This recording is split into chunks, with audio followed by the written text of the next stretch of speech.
एक बंदा ऐसा था जो इतनी इबादत करता था, या अबुदु रब्बहू, अपने रब की इतनी इबादत करता था कि रूहुल अमीन उससे मोहब्बत करने लगे, हैरान होने लगे, यार इतनी इबादत करता है। फतह अज्जबा जिब्रील, जिब्रील हैरान हो गए, इतनी इबादत करता है। एक दिन हजरत जिब्रील को बड़ा प्यार आया, फस्तअज़ना जिब्रील फी ज़ियारती, हजरत जिब्रील रब की बारगाह में कहने लगे, मालिक फलां बंदा जो है ना, वो जो मस्जिद नूर में बैठता है, मिसाल दे रहा हूं, बड़ी तेरी इबादत करता है, मेरा जी चाहता है उसकी जियारत ना करके आऊं, उसकी जियारत ना करके आऊं।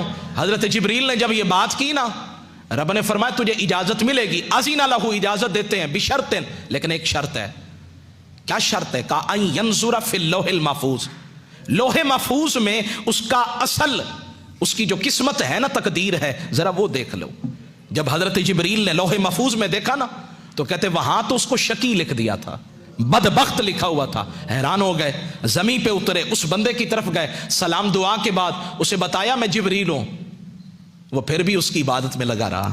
कुछ होते हैं जो हजरत खिजर के पीछे भागते हैं, और कुछ वो होते हैं, हजरत खिजर भी आ जाए ना, मैं बेअदबी नहीं कर रहा, वो कहते हैं जी खिजर आना तेरा आना मुबारक, लेकिन जिसकी इबादत मैं कर रहा हूं ना, मुझे किसी के लिए तवज्जो देने की जरूरत नहीं है। तो फरमाते बात खत्म हो गई, फरमाते हजरत जिब्रील ने कहा तुझे अल्लाह ने बदबख्त लिखा है।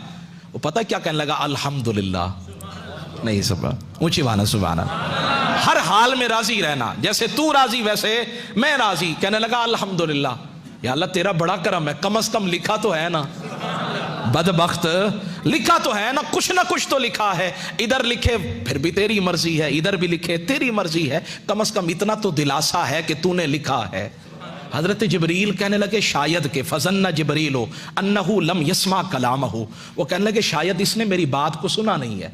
फ़अआद अलैहिल क़ौला, उस हजरत जिब्रील ने फिर कहा, हजरत आप तो सारी जिंदगी इबादत करते रहे, सजदे करते रहे, और रब का ये मामला है कि उसने आपको शकी लिख दिया है।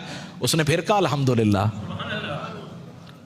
फताअज्जब जिब्रील, जिब्रील बड़े हैरान हुए, कहने लगे ये क्या मामला? उसने कहा लौलम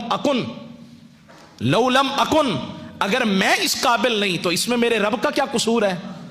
मैं अगर हूं ही निकम्मा, मेरी जात में मेरी किस्मत में लिखा ही नहीं है, तो इसमें मेरे रब का क्या कसूर है? जिब्रील ने सुना तो इस बात पे भी बड़ा ताज्जुब आया, और जब ताज्जुब आया ना, तो फरमाते हैं अल्लाह ने आवाज लगाई, सदा लगाई, जिब्रील अब जरा उन्जुर फिल लोहिल महफूज, अब देखो ना लोहे महफूज में। अब जो देखा, फरमाया वहां बदबख्तों की लिस्ट से नाम निकाल कर ना, रब ने बख्त वालों में उसका नाम लिख दिया था। या अल्लाह ये माजरा क्या है? फरमाया जो मेरी हर अदा पे राजी है, मेरे हर फरमान पे राजी है, तो फिर उसका नाम बदबख्तों में क्यों लिखूं, बख्त वालों में ना लिख दूं?